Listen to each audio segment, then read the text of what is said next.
Benarkah KTM akan keluar dari 3 kelas sekaligus, MotoGP, Moto2, dan Moto3? Marc Marquez mulai tahun 2025 sudah tidak bersama Red Bull. Proses akuisisi Liberty ke Dorna macet nih.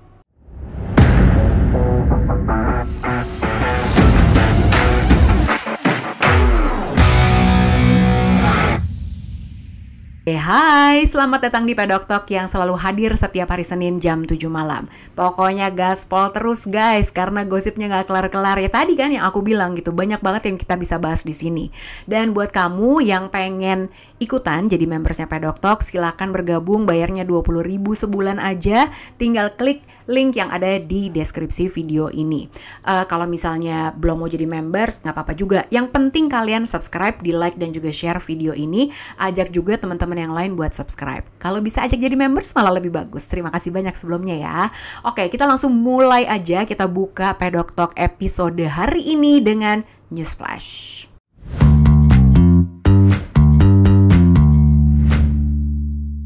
Di News Flash kali ini, yang pertama kita buka dengan Augusto Fernandez yang sudah resmi bergabung menjadi test ridernya Yamaha mulai tahun 2025. Tepatnya dia dibilang bergabung dengan tes timnya Yamaha. Dan kerjaannya Augusto Fernandez ini sungguhlah banyak teman-teman. Jadi dari statement yang dikeluarkan Yamaha, Lin Jarvis mengatakan bahwa sebetulnya Augusto Fernandez ini tidak hanya sekedar ngetes motor M1 aja, tapi dia akan sekaligus menjadi rider cadangan. Jadi jika rider pabrikan Fabio Quartararo dan juga Alex Rins cedera, dia akan menggantikan rider yang cedera tersebut. Termasuk juga di tim Pramac Yamaha ada Jack Miller dan juga ada Miguel Oliveira. Kalau salah satu dari mereka cedera, berarti Augusto Fernandez akan menggantikan rider yang cedera tersebut. Dan Augusto Fernandez ini juga akan menggunakan jatah wildcard-nya. Dan Yamaha ini menurut Lin Jarvis akan menggunakan konsesi yang mereka terima. Salah satu konsesinya adalah mereka dapat jatah wildcard 6 dalam satu musim. Dan itu akan dipakai banget. Memang dibutuhkan banget sih perannya Augusto Fernandez ini. Kenapa? Karena sebenarnya gini, karena Cal Crutchlow ini kan lagi cedera ya. Jadi 2024 cedera lengan, dia belum bisa bekerja optimal. Dan karena Yamaha ini benar-benar lagi kejar target banget untuk bisa segera kompetitif, makanya dibutuhkan Augusto Fernandez. Nah, kalau buat kalian-kalian yang suka komen, alah kayak bisa apa sih Augusto Fernandez? Jadi, di Pedok Talk, aku sama Mas Joni tuh pernah bikin episode tentang test rider. Apa peran mereka? Dan apakah seorang test rider itu harus podium? Jadi kalau misalnya kalian bilang ngapain milih Augusto Fernandez, orang yang gak pernah podium, nggak gitu cara mainnya kak. Makanya subscribe Pedok Talk, karena hal-hal seperti ini tuh udah pernah kita bahas ya gitu. Nanti akan aku share linknya juga. Nah terus ngomongin soal test rider, ada juga Lorenzo Savadori yang sudah dikonfirmasi diperpanjang kontraknya menjadi test rider Aprilia sampai tahun 2026. Terus ada juga tentang Yamaha yang dengar-dengar rumornya mereka akan menguji mesin V4-nya di Sepang bulan Desember ini. Dan katanya akan pakai ridernya Andrea Dovizioso. Tapi sekali lagi ini baru rumor, belum tahu apakah beneran jadi atau enggak. Karena sebetulnya memang akan dilakukan pengetesan. Tapi harusnya tuh kemarin di Jerez bareng KTM. Tapi menurut Alex Rins mesinnya belum siap. Makanya ada wacana untuk dilakukan pengetesan private test di Sepang bulan Desember ini. Tapi nanti akan ada konfirmasinya lagi ya kalau jadi. Sementara Honda sudah mengeluarkan prototipe bentuk motor yang baru. Kalau dilihat-lihat sih kok kayak Ducati ya. Lebih panjang gitu soalnya dan agak sedikit beda. Nah, ini udah menandakan bahwa Taka Nakagami memang sudah resmi bekerja menjadi test ridernya Honda mulai tahun depan ya. Nah, kemudian ada juga soal konfirmasi Marc Marquez yang mulai tahun 2025 dia tidak akan menjadi atlet Red Bull lagi, tapi juga bukan berarti dia ganti menjadi disponsori sama Monster Energy, karena kita sama-sama tahu Monster Energy itu adalah sponsornya tim Ducati pabrikan. Nah, Marc Marquez tuh bilang bahwa tahu banget dan paham banget bahwa tim Ducati pabrikan punya sponsor yang berbeda, tapi dia juga ingin tetap menjaga hubungan baik dengan Red Bull, makanya dia tidak akan punya personal sponsor. Itu yang disampaikan Marc Marquez. Kita tinggal tunggu bagaimana tampilan aparelnya, helmnya, leathernya gimana, motornya juga apa, brand apa yang nempel di situ. Kita tunggu bareng-bareng aja ya. Kemudian ada juga tentang update KTM. Ini juga lagi rame banget di sosial media. Tapi harus aku ingatkan juga nih, coba untuk mencari referensi berita yang lain, karena biasanya kalau yang suka selewatan-selewatan aja di sosial media, baik di Instagram, baik di TikTok segala macam, itu mungkin jangan-jangan informasinya belum terupdate, atau mungkin kalian belum ngeliat updateannya. Mungkin admin udah ngupdate, tapi kita pas lihat cuma yang satu aja, kemudian langsung wah KTM mau pull out nih dari 3 kelas sekaligus. Nah, padahal emang ada wacana itu, tapi sebetulnya aku udah ngejelasin di konten buat members hari Sabtu kemarin. Jadi aku tuh udah bilang bahwa sebenarnya apa yang beredar tentang KTM yang akan pull out dari 3 kelas itu adalah skenario untuk melakukan penghematan. Jadi itu adalah skenario yang mereka berikan kepada para kreditornya. Gimana nih kalau misalnya KTM harus bayar utang, apa yang harus dilakukan? Nah, kalau misalnya mereka harus keluar dari 3 kelas itu, ya itu yang akan dilakukan. Kalau nggak bisa bayar utangnya, gitu. Jadi itu skenarionya ya. Jadi ya ibarat kalian kalau pinjem uang, itu kan juga pasti harus ngasih tahu gitu kan, sama yang minjemin uang, gimana caranya. Lu mau bayar utang ke gue tuh gimana, dicicil berapa kali, segala macam, caranya gimana. Ya itulah kurang lebih pengertiannya seperti itu. Nah, tapi untuk musim tahun 2025 akan tetap jalan karena udah ada budgetnya. Musim 2026 pun aku rasa juga akan tetap jalan karena Dorna dan KTM masih punya kontrak bareng sampai tahun 2026. Karena kalau melanggar kontrak artinya apa? Pasti harus bayar penalti, keluar duit lagi, ngapain ya kan? Jadi sepertinya sih itu masih aman. Tapi untuk 2027 nggak tahu, itu masih pertanyaan besar. Selanjutnya tentang akuisisi Liberty Media ke Dorna. Aku ingetin dulu ya, jadi Liberty Media itu adalah perusahaan yang memiliki F1. Kemudian di tahun ini di bulan April maksudnya mereka mengeluarkan statement bahwa mereka akan membeli 86% saham Dorna. Nah, tapi karena Liberty Media seperti yang tadi aku udah bilang, mereka adalah pemilik dari F1. Kalau ngambil Dorna yang memiliki MotoGP, artinya bisa dianggap monopoli, dan ada komisi persaingan usaha di Eropa yang tidak mengizinkan adanya monopoli tersebut. Ya kebayang ya, Liberty Media udah punya F1, terus ada kelas-kelas yang di bawahnya juga kan, ada Formula 2, ada Formula 3, segala macam. Bahkan sister company-nya tuh memiliki Formula E gitu. Jadi udah punyanya Liberty Media semua. Sementara kalau dia ngambil Dorna juga, Dorna ini kan punya MotoGP, punya Superbike, di bawahnya juga ada kelas feeder juga. Ada Moto2, ada Moto3 ya kan. Nah, jadi makanya jadi monopoli dong. Itu sebabnya deal ini yang tadinya akan diumumkan akan beres semuanya di akhir tahun ini di bulan Desember, ternyata masih harus masuk ke tahap 2. Dan tahap 2, phase 2 ini dibutuhkan waktu 90 hari untuk melengkapi semua penelitiannya. Dan 90 hari itu 3 bulan ya artinya ya. Jadi memang belum bisa dipastikan apakah deal ini berjalan dengan lancar atau tidak. Lagi-lagi kita tunggu aja. Langsung yuk kita mulai ngomongin tentang topik yang hangat. Kemarin teasernya udah sempat keluar di Reels aku, di TikTok aku juga. Dan kali ini aku mau ngajak kalian ngobrol, kita berdiskusi di sini ya teman-teman. Jangan pakai urat, tapi coba kita diskusi yang asik. Kita ngomongin 2 matahari Ducati.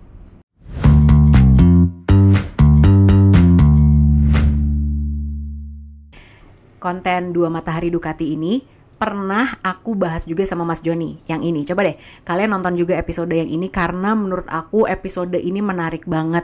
Dan jadi berkaca lagi gitu kan, teammate-nya Marc Marquez tuh dulu siapa, terus udah gitu mereka tuh keadaannya gimana ya waktu jadi teman satu timnya Marc Marquez. Bukan berantem, bukan, tapi ntar kita ngobrol dulu ya.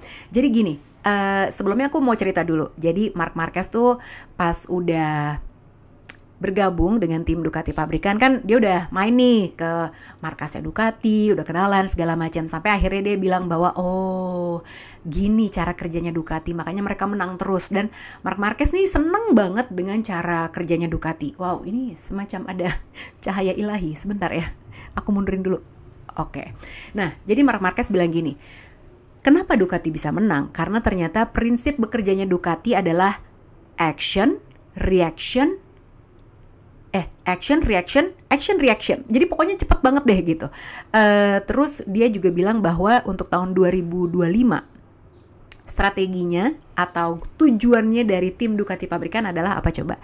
Ya pokoknya 2025 ini targetnya adalah kalau Peko menang, aku nggak menang. Tapi kalau Peko nggak menang, aku yang menang. Terus udah gitu, semua yang denger pada. Jadi intinya mereka berdua akan mendominasi gitu. Ya iya sih emang gitu. Ya habis gimana ya? Peko juga, dua-duanya masih motor yang sepertinya masih akan menjadi motor yang paling bagus juga di grid. Tapi itu harus kita tunggu sampai Sepang nanti ya. Tapi yang pasti Marc Marquez sudah bilang gitu. Pokoknya di 2025 kalau nggak Peko yang menang ya aku yang menang gitu. Di saat Peko nggak menang berarti aku yang menang. Kalau aku nggak menang yang menang ya Peko. Ya kebayang nggak sih rider-rider yang lain? Kita tidur siang aja apa biar mereka berdua aja yang race ya kan? Nah kemudian yang paling menarik adalah yang aku pengen share sama kalian nih. Aku sempat nonton interview dari TNT. Jadi TNT ini kan juga salah satu yang menyiarkan race MotoGP. Nah, ini menarik deh gitu. Kalian bisa cari juga tapi kontennya tuh harus pakai VPN gitu kalau mau nonton. Nah, jadi gini, ini yang menjadi dasar kenapa aku pengen bikin topik ini hari ini. Jadi para komentator di TNT, mereka tuh bilang gini. Salah satunya kalau nggak salah Neil Hodgson. Dia bilang gini, menurut aku, ini aku quote ya, aku baca nih. Mark pasti akan mencoba untuk mengambil alih kepemimpinan di Ducati. Terus ada lagi komentator yang namanya, dia ini test rider loh dulu, Sylvain Guintoli. Dia bilang bahwa 2025 akan menjadi tahun yang penuh rivalitas yang besar antara Pecco Bagnaia dan Marc Marquez. Itu kata Guintoli. Terus udah gitu, aku mikir dong, Marc Marquez akan ngambil alih kepemimpinan di box Ducati. Padahal kan dia udah ngomong ya sebetulnya, ya aku tuh datang ke Ducati beda mentalitinya. Kalau dulu di Honda kan emang semua acuannya itu adalah ke aku. Aku adalah rider yang memimpin semuanya gitu. Aku pengen apa ya udah semuanya ngikutin gitu. Semua rider berusaha untuk menyamakan aku. Nah, aku datang ke Ducati pabrikan ini beda loh gitu karena Pecco udah lebih lama di situ. Jadi ikutin aja Pecco maunya apa karena aku adalah anak baru di sini. Nah, ini yang kalau aku bilang mentalitinya Marc Marquez tuh udah benar-benar berubah dari sejak dia keluar dari Repsol Honda, dia bergabung dengan Gresini. Jadi apa ya? Dia tahu banget posisinya bahwa ya ini tuh aku bener-bener harus mulai dari awal banget lagi. Dan itu pun yang dia bilang bagaimana dia bekerja dengan Pecco Bagnaia di musim 2025 di tim Ducati pabrikan. Nah, aku mikirnya sih gini. Sebetulnya kalau ngomong mendominasi, ya bisa dibilang hampir pasti terjadi. Kenapa? Karena kalau kita berkaca dari tahun 2024 ini aja, secara data nih, kalau misalnya aku ingat-ingat lagi di tahun 2024, kemarin aku lihat tuh semua hasil podium apa segala macam. Ini menurut catatan aku ya, Marc Marquez yang pakai GP23 yang sebetulnya kalau kita lihat dengan GP24 kita bandingkan, GP23 bisa dibilang sangat inferior. Tapi Marc Marquez bisa mendapatkan 20 podium, sementara 20 guys. Sementara rider-rider yang pakai GP23 yang lainnya, Alex Marquez, Bezzecchi, Di Gia, itu mereka hanya 2 podium. Jauh banget kan gapnya. Kebayang nggak? Di tahun 2025 Marc Marquez pakai spek pabrikan GP25 sama kayak Pecco. Ya makanya banyak orang yang udah memprediksi, bahkan Luca Marini juga bilang udahlah tahun 2025 mah udah tahunnya Marc Marquez dia jadi juara dunia gitu. Menarik banget karena kemarin aku sempat ketemu sama Ika. Ika ini adalah adminnya Pecco 63 Journey. Ika tuh bilang, aku kan nanya, oke, Kak, gimana menurut kamu tentang Marc Marquez dan juga Pecco Bagnaia? Kalau Ika bilangnya malah menurut aku justru memang orang pada ngejagoin Marc Marquez. Yang menarik adalah kayaknya Pecco akan menjadi underdog karena semua orang ngejagoin Marc Marquez ya kan, ngelihat statistiknya dia dengan GP23 bisa 20 podium, yang lainnya cuma 2. Nah, kalau dia pakai spek yang bener-bener canggih, kayaknya semua orang ngejagoin dia. Sementara Pecco Bagnaia mungkin posisinya sama seperti Jorge Martin di tahun 2024, di mana 2024 ini sebetulnya banyak orang yang menjagokan Pecco Bagnaia. Gitu. Menarik juga ya gitu. Aku juga baru kepikiran. Pintar sekali Ika, senang deh aku dengerin kayak gini. Nah, terus kita tanya pendapat yang lain lagi dari Livio Suppo. Nah, Livio Suppo kalian juga udah tahu ya dia siapa. Nah, dia ini adalah mantan bosnya Ducati, pernah di Suzuki juga. Dia bilang sebetulnya udah beberapa kali nih aku baca interviewnya Livio Suppo, dia mengatakan hal yang kurang lebih sama. Jadi dia bilang, tidak akan mudah untuk Ducati pabrikan memanage rider dengan kaliber seperti Pecco Bagnaia dan juga Marc Marquez. Alasannya karena keduanya kompetitif, maka akan sangat sulit untuk di-manage. Nah oh no.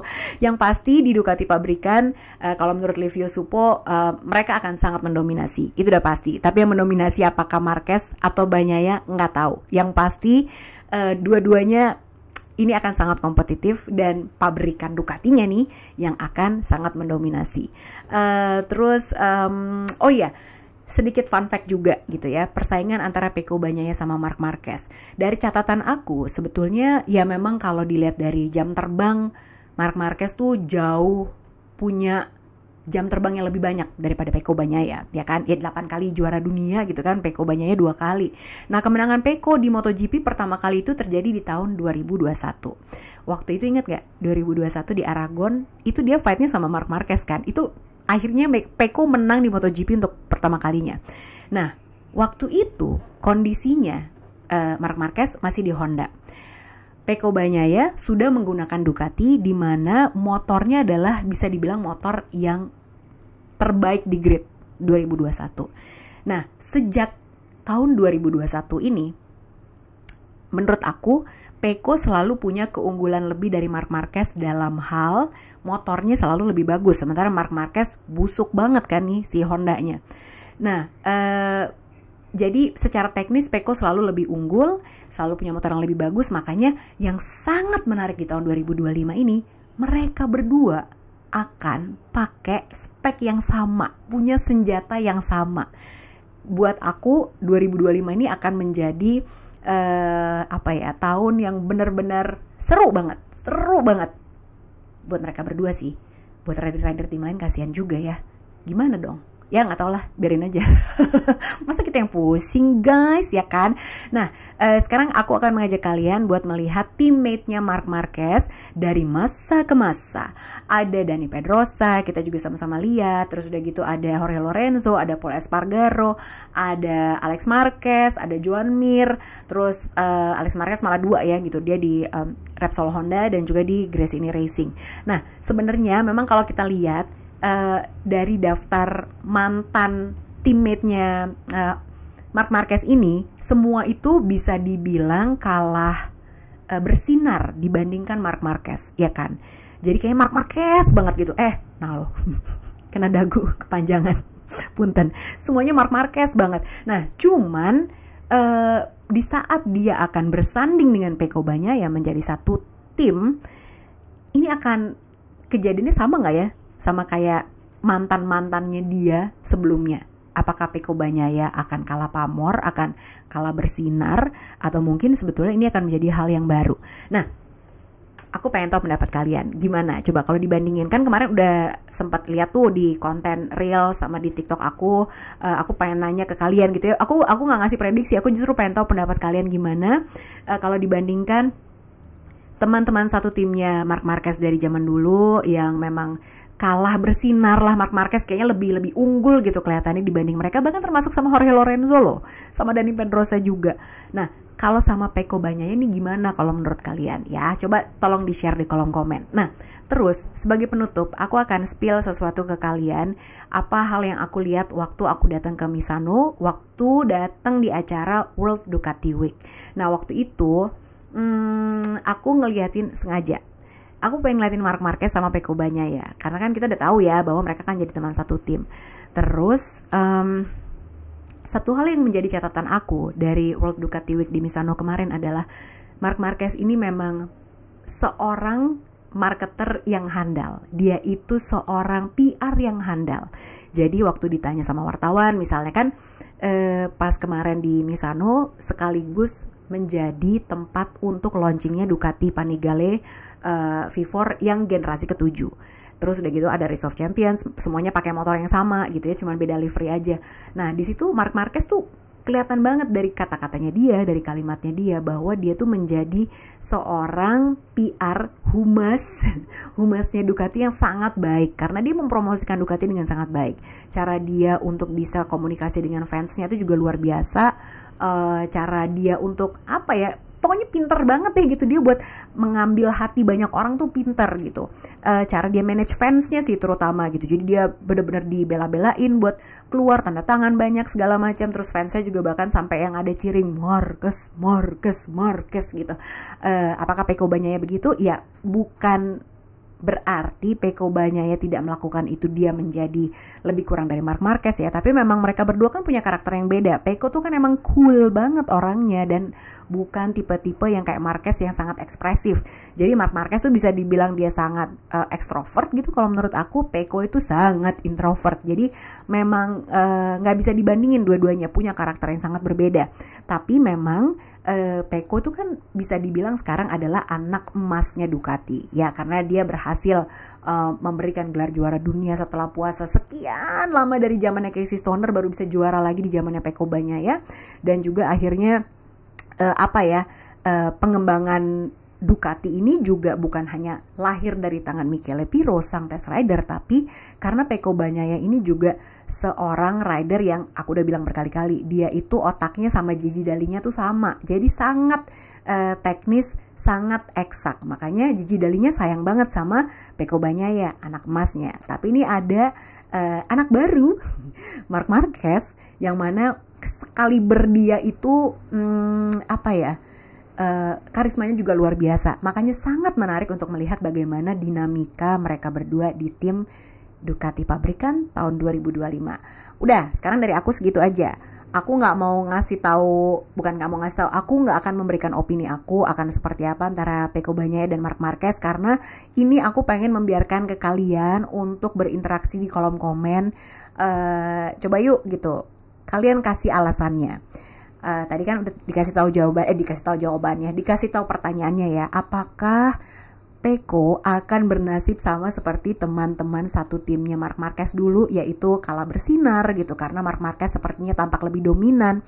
Apakah akan terjadi hal seperti ini atau mungkin kalian melihat akan ada hal lain? Silakan share di kolom komen, karena aku pengen ngebiasain juga nih, mumpung lagi off season, aku pengen membiasakan kita buat nggak cuma dengerin aku ngomong, tapi aku melempar ke kalian untuk mengutarakan pendapat kalian. Tapi yang manis ya, nggak boleh berantem. Tapi berantem dikit nggak apa-apa lah, asal kata-katanya sopan, oke? Berdebat nggak apa-apa banget, asal kata-katanya sopan. Terima kasih banyak buat perhatiannya. Jangan lupa Pedok Crew, kalau kalian mau bergabung jadi members, dapetin bonus konten. Selain hari Senin jam 7 malam, kalian bisa bergabung dengan membership Pedok Talk dengan mengklik link yang ada di deskripsi video ini. Sekali lagi terima kasih banyak. Kita akan ketemu lagi minggu depan. Bye. Muah.